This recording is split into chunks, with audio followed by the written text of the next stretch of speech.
Good morning. And we're still in Black History Month. This is I believe, the 15th day of Black History Month. And today's topic I want to talk about, I want to introduce you to architect Harold L. Williams, who is now deceased. And my subject today is, do you see what I see? I first met Harold Williams, I guess, in the early 2000s. And in 2014, we gave a Villager Award to Harold L. Williams and to his wife, Dr. Betty Smith Williams. Now, most people knew Dr. Betty Smith Williams very well. We were a nursing crowd primarily. She was well known in nursing circles. She had founded several national nursing organizations, and so we knew her. And we knew of Harold, but Harold was always sort of quiet. We didn't know that much about Harold. And so we were over having lunch at his home, and he had asked me. He was frail by then. He was much older by then. Wasn't really as mobile as he had been before, and just didn't talk very much. But as we sat at that table together over lunch, he looked at me and he told me, "Tell me about yourself." And I'm always ready to talk about myself. And so I started telling him about myself, told him a little bit about my life, but mostly I talked to him about my dream of this village of mentors when we as a people would be ready to lend our talents and to help others really move forward. And how proud I was of the fact that we have a lot of people who've learned so much now just from life. And if we can just learn to share that, I was just going on and on and on. And he kept looking at me very, very keenly and just sort of smiling. He would just smile and sort of nod his head. And so Betty came in and she looks at me and she says, "Oh, Gloria, that sounds great, but let me tell you something. One thing that you got to always remember, just stay focused on that mission.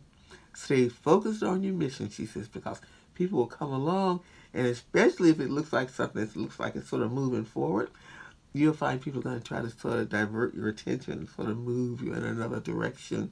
Uh, so be careful with that. Stay focused on your mission. You know what the mission is. You know the vision. Stay focused." And then I paused for a minute because I was really impressed by just that. Seems to be a simple piece of advice. It's a piece of advice that has sustained me over the years. And I looked at Harold, and he just was sort of smiling, and he just sort of nodded his head. I continued eating. And he looked up and he smiled and he said to me, "Thank you." And I said, "Okay, now tell me, what about you? What about you? Tell me about yourself." And he had this big smile on his face. And he sort of sat there for a minute and he said, "I was born in Kentucky." Now, what I didn't know was that one sentence was about to be the story of his entire life up until the point that we were sitting there at that table. So he spanned all those decades of his life telling me where he was born, when they left there, where he was raised, where he went to school, when he met Betty, how they traveled together all across this country, all the way to California, uh, what that was like, what it was like settling here, being away from your family and your friends, what it was like when they got their first home there where they lived in, uh, what that neighborhood was like, what happened when the neighborhood started to change. Talked about uh, how when he became an architect, and what that was like when there were so very few African Americans or minority architects at the time. He was the ninth architect to be licensed in the state of California. The ninth, only the ninth. There were only nine in the whole state of California at the time. He said that when he first became an architect and he was here, he said that he couldn't even get, yeah, and he jokingly said this, he said, but he couldn't even get a job in cleaning up an architect's office. That was sort of how little respect that he had at that point. And he says, and then, he would do a little work here and there. People wanted him to start, remodel the garage, those kinds of things. But that was not who he was. No, he had a deeper vision. Remember, stay focused on the vision. He had a deeper vision of what architecture could do in the world, what it could say to a people, what it could say for a people. And so it was with that mindset that he went about his work. Now, there's a lot to fill in between, and we'll do that in another conversation. But just for today, to whet your appetite, if you listen to me, I'm keep asking you, do you see what I see? And so he went about designing these tremendous buildings all around LA area, LA Metro. But one of the buildings that he designed was at Compton City Hall.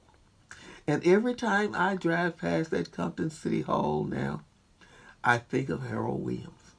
Every time I see that building, I see his life story. Every time I see that building, I see the love that he had for his people. Every time I see that building, I see what it meant for him. What that building meant for him, the design processes, the thoughts that went in behind it. I feel and see all of that every time I see that building. And so it's that building, more than anything else that he has done, that brings the memory of Harold L. Williams alive, always in my mind. He was also one of the founders of the National Organization of Minority Architects, an organization that to this very day is still standing and still making a difference in the lives of many minority architects who may never have had such a network to tap into. Harold L. Williams was one of those founders.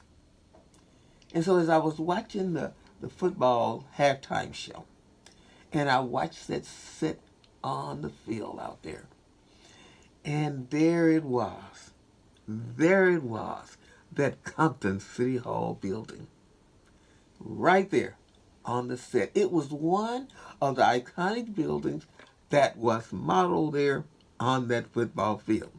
And as I watched that, tears were streaming down my eyes because in my mind, I was thinking about Harold Williams. I was thinking about Harold Williams and the stories that he told. I was thinking about Harold Williams and the heart that he put behind the design of that building. I was thinking about Harold Williams and what he wanted that building to mean to the people of Compton and indeed to the world. And now there it was. There it was. The replica was right there for the world to see. And I cried. And I wondered, do you see what I see?